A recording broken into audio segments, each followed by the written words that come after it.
On this week's episode, we travel over to Manhattan to look at this year's HoCo royalty and theme. Also, we take a look at how students dressed up for Spirit Week, sports updates, and your weekend weather report coming to you after the break.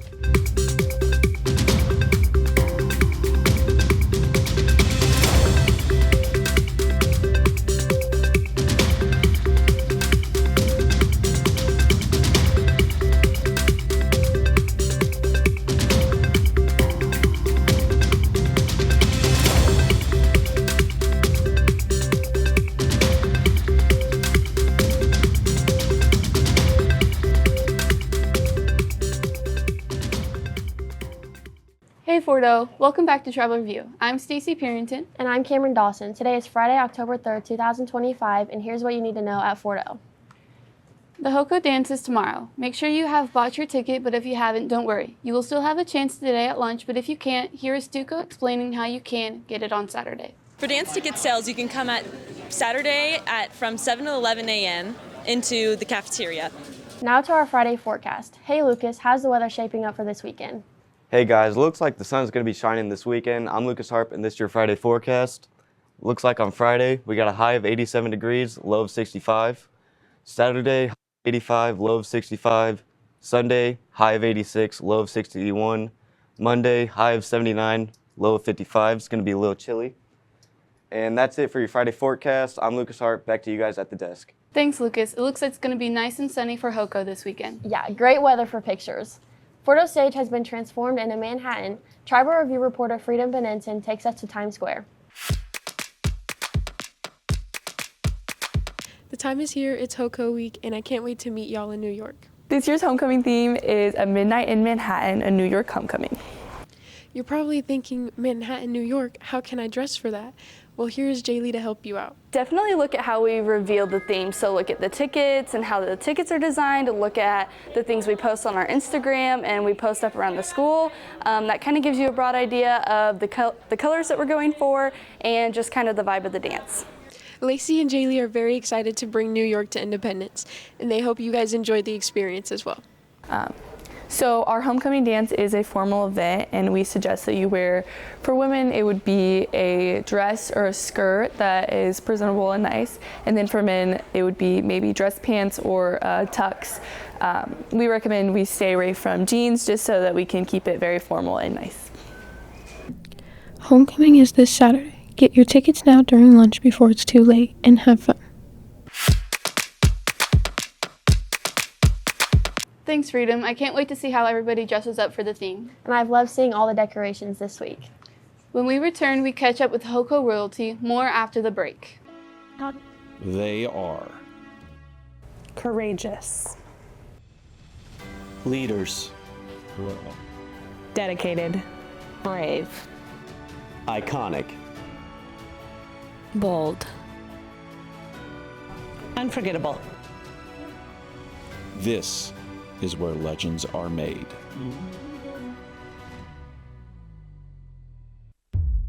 Rudy Bear's Brazilian Jiu-Jitsu and MMA is located in the heart of Westport at 4030 Broadway Boulevard.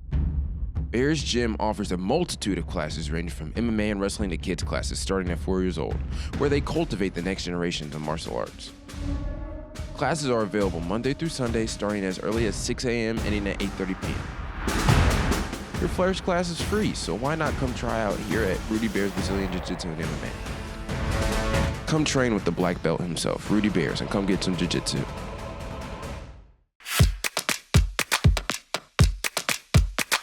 Underclassmen royalty has already been decided, and senior royalty is excited to find out who will take the crown. Tribal Review reporters Lillian Crook and Jacob Monroe capture the excitement. Homecoming is just around the corner with the date set for October 4th at 7 p.m. This year's homecoming royalty is Madison Boone, Martin Price, Edric Noese, Molly Roby, Ava Adlard, and Kinley Culberson. Freshman Madison Boone has exciting plans for her first homecoming. I'm most excited to dress up and take pictures and get ready with my friends. And my dress is super cute, and I'm really excited to wear that. And it's like my first homecoming, so I'm excited to see like what it's all about. Students were nominated and voted on by their peers in their class. Freshman royalty Molly Roby is excited for the theme of this year's homecoming. I really like this year's theme. I think it's really different from courtrooming and homecoming last year. and it's going to be super fun. I'm in Stuco, so I'm part of planning it, and we just have so many cute ideas. The vision board is looking so cute, and it's going to be a fun one. Junior Ava Adlard is looking forward to spending time with her friends. I'm really excited to go out with my friends and go eat together, and I'm also getting ready with my friends Abby and Harper. Senior King nominee Braden Eisen is running with his girlfriend Darian Rains. He feels it's an honor to have people nominate him. It's a very cool experience knowing that people would come out, vote for me. It's very humbling, Get to go through this experience with her. It's just a fun experience. That's our rundown on homecoming royalty. Great nominees, big energy, and the party's just ahead. I'm Lillian Kruk. And I'm Jacob Monroe reporting for Tribal Review.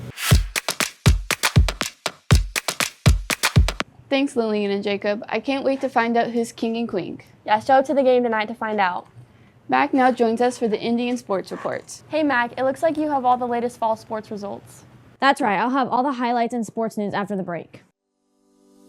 Fort Osage's Parent Education Program helps to establish positive partnerships between home, school, and the community, and plays a vital role in supporting families and children from the very beginning towards school readiness.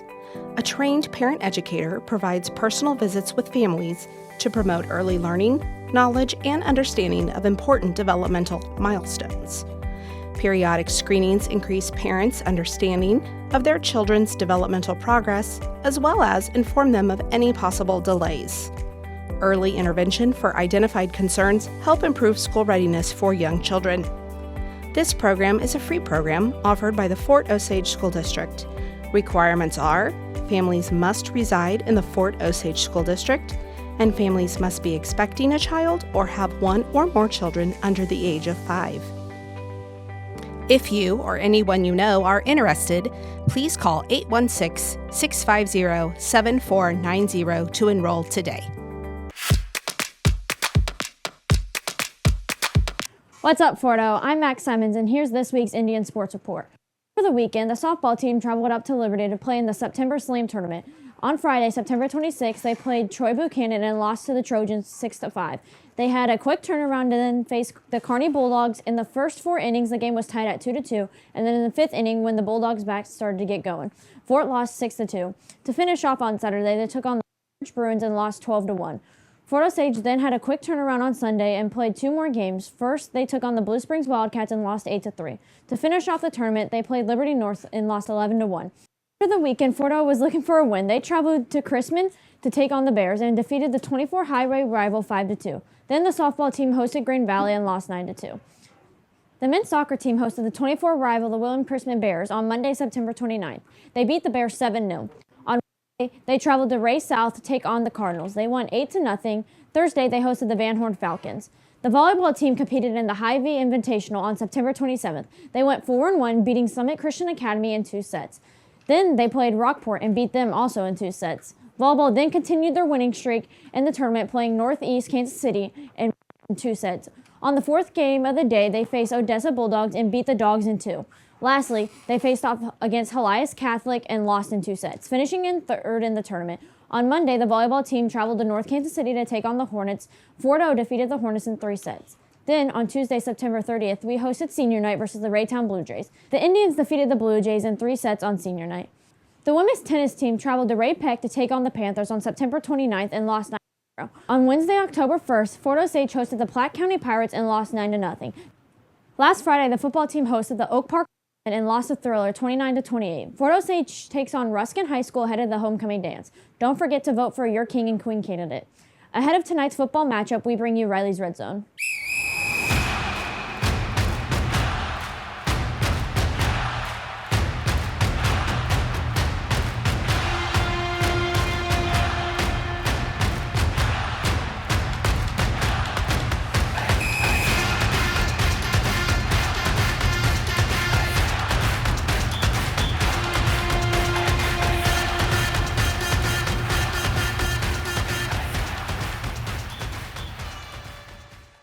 Hey Fordo, I'm Riley Morris, and tonight you are watching Riley's Red Zone. Later this evening, Fort will take on the Ruskin Golden Eagles for their homecoming game. Senior safety Mauricio Bears hopped sides of the ball last week during the Oak Park game to score a vital touchdown for his team. I'm here with Bears right where he caught the touchdown. What was it like to experience the other side of the ball? We've been putting the play in for a couple weeks now, and I feel like we've had trouble executing. So executing and getting points on the board was a good feeling and definitely a good confidence boost in our team. Braxton Nunez, a junior safety, suffered an injury to his knee last week during the second half of the game. How do you feel like this injury will affect you mentally? I think the worst part, honestly, is just not being able to be out there with my brothers. I think I'm mentally strong enough to get over this injury and bounce back. Before the action tonight, let's take a look at all the matchups.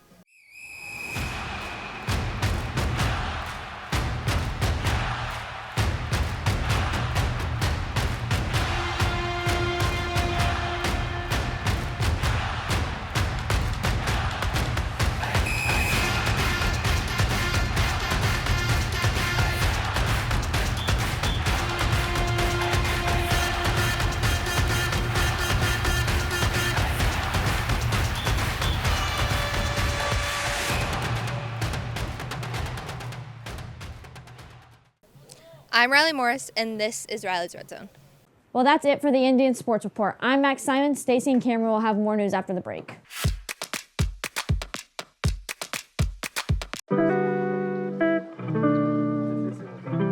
Tammy Sue's is a community-based upcycle mercantile shop on 309 South Hudson Street, Buckner, Missouri. This is the perfect community-based place to get all the decor and accessories you could ever want.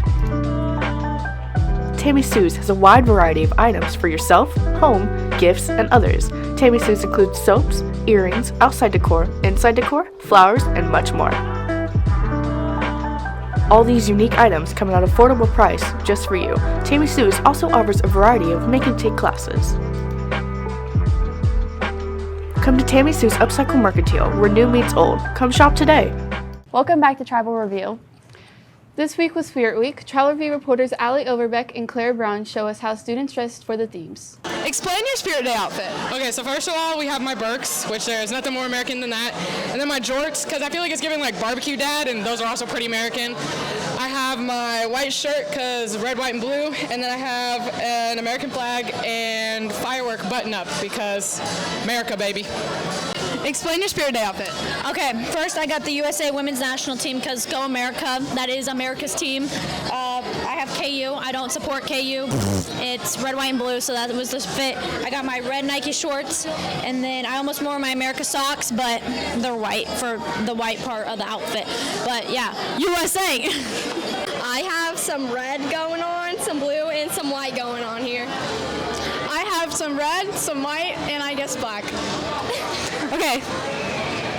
On the bottom, we got the white on white, then the shorts are blue, white shirt, and then we got the red, white, and blue all around. Let's go America! Whose jersey are you wearing? Travis Kelce. My own. Travis Kelce. My own. Why are you wearing in the college you're wearing? UMKC has a really good music ed program, and that's the career I want to go into. Okay. Why are you wearing the college you're wearing? I'm wearing KU because they have one of the best nursing programs in the nation, and this was also the only shirt that had a college on it that was in my drawer. So. Why are you wearing what college you're wearing? Because this is where I want to go to soccer. Go Blue Jays. Oh, yeah. Why are you wearing the college shirt you're wearing? Okay, so my shirt says come to the SIP, and it's for Ole Miss. I'm wearing this shirt because I've been down to the campus a couple times. I think it's a beautiful place, and I love the athletics there. Thanks, Allie and Claire. It was really great to see everybody participate this week. My favorite thing was USA. FOHS choir students auditioned for the 2025 KC Metro All-District Honor Choir last Saturday. Students sang a vocal solo and sight read for judges. Congratulations to all the following students selected for the KC Metro All-District SATB Choir. Buckner branch of the Mid-Continent Public Library is offering the Teens Create Art event. This time it's Spooky Crafts and takes place on Thursday, October 9th from 6 to 7 p.m. Craft and create at the library. Spooky season is upon us, and it's a great time to make art. They provide the supplies, you supply the imagination. The homecoming game starts tonight at 7 o'clock. Make sure you're there to find out who's going to become your HOCO king and queen. The theme for the student section is White Lies. And now it's time for our weekly attic treasure. This week's attic treasure is the Great Cool Ranch Dorito in the Sky. Really interesting, funny title, and a great book. It's on the list for next year's Gateways, and it's a National Book Award finalist. This is the story of a teenage boy who is struggling with all types of teenage stuff, just feeling regulated and normal, I guess. And he finds a friend who quickly identifies that his struggles deal a lot with food. And as a young teenage male, he has an eating disorder and some other addiction issues. And this story is just absolutely beautiful of him figuring out who he is as a teenage boy and what he needs to do in order to be well. As always, if you're looking for more news and information about Fort Osage High School, you can always find additional coverage at FOHSsignal.net. There you will find stories about the students and activities of the school, so check it out today. Well, that's it for today's show. I'm Stacy Purington. I'm Cameron Dawson. I'm Lucas Hart. And I'm Max Simons. Thank you for joining us today. Be sure to tune in next week. Now we send it over to Tomahawk Sports Talk for your weekly sports update. Welcome back to Tomahawk Sports Talk, where we bring you all the news and insights from Fort Osage sports. I'm Blake Overbeck. And I'm Braden Eisen. Matthew Soul couldn't be with us today, but we'll jump right into football, where they took on Oak Park at home last Friday with a 29-28 loss, and we'll let Braden take that away. So, yeah, this is a very tough loss for the Indians. This is a team that the Indians, I feel like, showed that they were the better team then on Friday. And this is a game which I believe was decided by block PAT and among other factors.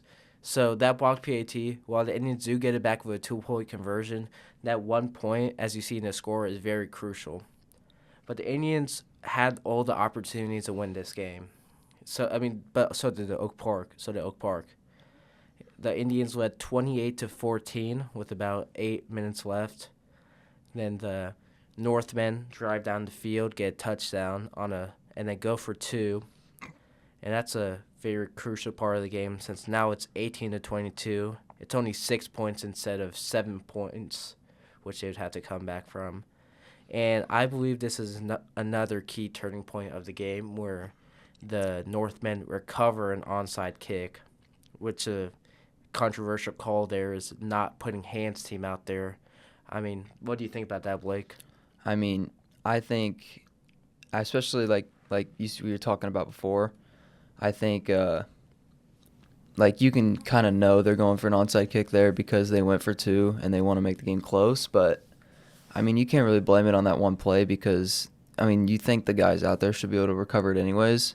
Because didn't the kicker recover it? Yeah, the kicker did recover it. Yeah, and that makes it even worse. But, I mean, you can't blame it on one play because there's multiple times throughout the game, like you said, with the block PAT. But, I mean, it's just hard. That's a hard way to lose is them recovering one of those. But, I mean, you move on. Yeah. And it was also a long PAT they had to kick to even put themselves ahead. And also the thing with the onside kick is you could have said that they touched it before the 10 yards. It definitely looked a little close. Yeah, but I have a question for you. So, like, what is it like? This is like the first close game you guys have played all year, pretty much. Like, do you think that game will help you guys, or do you think you guys weren't ready for a close game? I think it will help. I think it will very much help. I mean, you see now, like, coaches will dial in more on what they need in these close games. Of course, I feel like offense had a really good game. Like, they only had to punt once or twice, while their defense now knows what they need to work on. I mean, for the offense, you see with highlights, Nico Burt had one crazy game for them. 9 rushes for 90 yards and touchdown. I mean, that's spectacular. I mean, anyone that's been around the program knows that Nico can do stuff like that. He can run people over. He can be that power back that the Indians need to be the perfect complement to Trey Smith, who's more of an elusive guy. But the defense knows they need to kind of fix the Indians, fix their third down defense, as the Indians do outgain the Oak Park Northmen, but Oak Park goes 7 for 15 on third downs. When they have 15 third downs and they can convert nearly 50% of the time, that's not something you really look forward to. No, because sometimes that's going back to you can't really blame it on the one play because maybe you stop them one time there and then you get the ball back and score and it's a completely different game. But yeah. Another possibly controversial call there is deciding to throw it instead of kicking the 53-yarder with Austin Sinclair. But I feel like that's a decision that you can't really blame at all. It's the coach's decision, and you know what? He thought he did what was best for his team, and that's perfectly fine. Yeah, and I would have been interested to see what Austin could do, like, because hasn't really been tested yet. I mean, I think he would have had a chance at it, but maybe not in that situation. I believe Austin does have the leg to it. It's just about keeping his mental composure with him, and I think that's a hard part. Yeah, same thing in soccer too. And then the Indians take on Ruskin, who's 0-5 this Friday for homecoming. What are you guys looking forward to for this game? I mean, I believe everyone in the program knows the expectations that this is a team that we should dominate. I mean, last year when they had a better squad, last year they beat Truman, I believe, and they might have beat Chrisman. And they came into this game with 2 wins, and they rolled in with a lot more momentum. And then last year they got stopped like 7-49. And this year, they're 0-5. They're a worse team on paper. But game isn't played on paper. It's played on the field. So they just have to keep their composure. They can't let homecoming, all the shenanigans revolving around it, affect them and affect their game. And they have to keep improving no matter what. Because I feel like people know that they can kind of do whatever, and they can beat a team like Ruskin because of strictly like talent, you know what I mean? Yeah. But they just gotta keep focused. Yeah. All right, moving on to volleyball. When we were last with you guys, they were taking on Belton on Thursday, 9:25, where they lost in 3 straight sets. I mean, that's a tough loss for the Indians. Yeah, because that was like a big conference matchup. Yeah, it's a big conference matchup, and also that's a team that they've beaten and a team they've lost to before, so that was their blood match. So it's definitely tough to take that loss. Yep. And then this weekend, they went to the Hy-Vee Arena Invitational, where they almost went undefeated, beating Summit Christian Academy, Rockport, Northeast, and Odessa all 2-0, but then losing to Helias Catholic 2-0. So that's a big momentum booster for the squad, winning 4-5. I mean, when you look at those scores, all of those were 2-0, 2-set wins. I mean, that's a great way to get momentum, to say, hey, we're getting back on a roll. Well, none of those teams are like teams they'll see in like the playoffs or in their district or anything. It's good to have that momentum and get out like relatively unscathed. Yeah. When also you look at Helias Catholic is 24-1-1. Yeah. So it's like that's obviously going to be a tough match, but I bet you fatigue probably got to them a little bit too, being the 5th game against the best team. But that's still a great weekend for them. Yeah. And then so far this week, Monday they took on North Kansas City, beat them in 3 sets, and then they also took on Raytown on senior night and beat them 3-0. So 1 conference win so far this week, and then they have William Crispin away tomorrow. So another conference match. I believe that's a huge win there on senior night. I mean, everyone loves to win on senior night, and then loves to show the seniors their dedication. You know, that's what I believe is 6 seniors on the team. And I believe they've all given it their all to the program this year and however many years they played. So I think that's a very, very amazing for them. Yep. So boys soccer is next. So they played Raytown away, and I believe we covered the Belton game last week. So Raytown away was a tough 1-0 loss. Can you talk us through it, Blake? Yeah, so we honestly expected to go to Raytown and win because their results were pretty weird. Like like Platte County beat them 5-1, and we dominated Platte County. So we rolled in there with a bad mindset, and that obviously got us. But I feel like we dominated possession the entire game. Raytown scored off a free kick outside of the box, which that's killed us 3 times. Or 2 times, because that's how we lost to Belton, was a PK. And then later in the first half, there was a handball off the line that probably should have been a red card because it was obviously going in the goal. But the ref gave him a yellow. And then we had a PK, and somebody shanked it straight left. That certain someone was you, Blake. Yeah, it was me. So that was pretty bad. But you do redeem yourself later on. We'll get to that. We'll get to that. But then also in the second half, Fort was just dominating on top of them the entire time. Just constant pressure, and we hit the post multiple times. Austin with a few headers, Finn with a one-touch shot. So I mean that game could have gone either way. It just sucks that that's the way it went. But luckily we get to play them again at home, so I think that game will be a lot different. Yeah, I think that'll be a great game. I mean, when you lose to a team, there's that added bout of I want to get back at them. I want to get that win back. There's more, and you, like you said, you guys were kind of overlooking them because hey, they're Raytown. Hey, we played them in the Jamboree. We know we're better than them, and we know that we can beat them. But you can't have that complacency. Yeah. You know. Yeah. As the next game, you guys play Chrisman. That was a 7-0 home victory. Talk me through that one. So yeah, that we had already beat them 8-0 this year. So this was kind of our reset game after a tough week, and we kind of spread the goal sheet around. Finn with 2, Nick with 1, Connor with 1, Connor with his first varsity goal. Adrian scored 1, and Austin scored 1.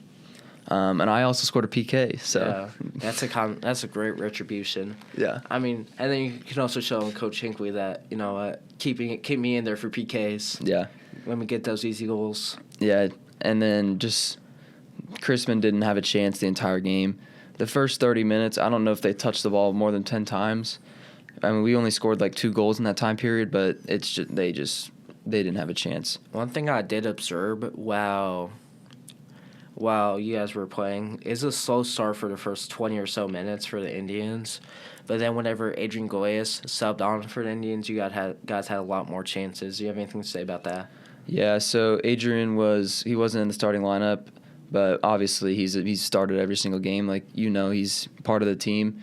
And when he came on, he just brought some intensity that, not that we were missing, but he just brought a different look. And it also got me to move back into the midfield because I started where he was supposed to be. So it kind of just was able to, we could move in a good passer in the middle and then move some intensity on the wing, and it just helped a lot because we try to work down the wings a lot through Nick and him. So it just really helped, and we got 3 goals in the first half, I believe. So that obviously helped. And then on today, as we're recording this, you guys play Raytown South away. Yeah. Talk to me about that one. So this game is another hopefully reset game, but we can't overlook anybody. But we just need to go into it, play our game, and we should be very successful. And then tomorrow's game, Thursday, we play Van Horn at home, who's top 25 in the state, 9-1. It's going to be a really tough game. It's really going to show the mindset behind our team and how our players react to some adversity, because it's going to be a tough game. There's really no other way to say it. Van Horn's a really good team. I think last year they beat us 6-2 or 6-1. So they did lose some seniors, but that doesn't take away the fact that they're still really good. And then also it's our 3rd game of the week, so there's going to be some fatigue there. But yeah, I mean, Van Horn always gives you guys a tough game, and you can catch that game on Huddle TV, I believe. So go and support our Indians. Next, we have softball. So where did we end up on softball last week? I believe it was the Belton game getting rained out. Yep, and then they had Raytown on Thursday. They have Raytown away. They spread them 15-0. I mean, that's what you expect from Fort Osage against Raytown. I also believe that Harper Allen threw a perfect game in 5 innings. So, whenever you need a win, just let Harper get on the bump. Yep. And then they have a tough showing at the September Slam, which is a tournament with a lot of big teams. They didn't face a single bad team all tournament, and I think that kind of showed with they went 0-5, but they face Troy Buchanan, a very big St. Louis school, Kearney at 2-6, Rockbridge 1-12, which is another amazing school.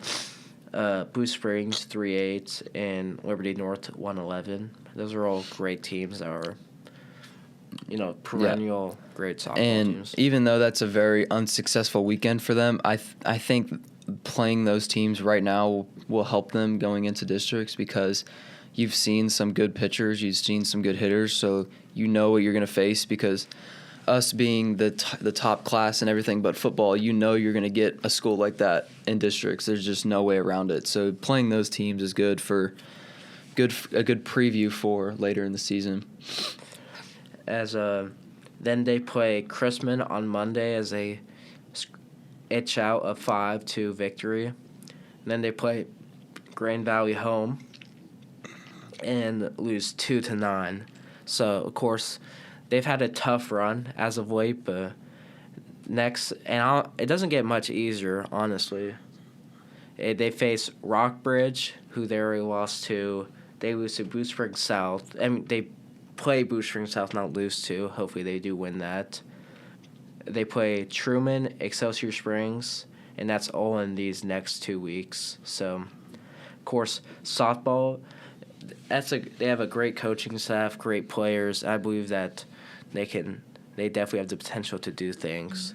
As next, we have girls golf. Not a lot of news that we've been given, but girls golf had a match victory against Belton and Raytown at Eagles Landing about a week ago. Ava Adlard's a medalist, is the medalist with a 48. Pretty good. And then not much else for my... Yeah, and then moving on to the last sport, we have girls tennis, who, since we were last here, the only match that they've had was at Ray Peck on Monday, and they took a 9-0 loss.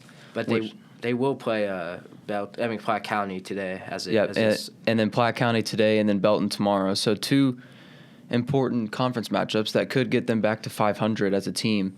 So looking forward to see the scores from there. Yeah, so I believe that is all.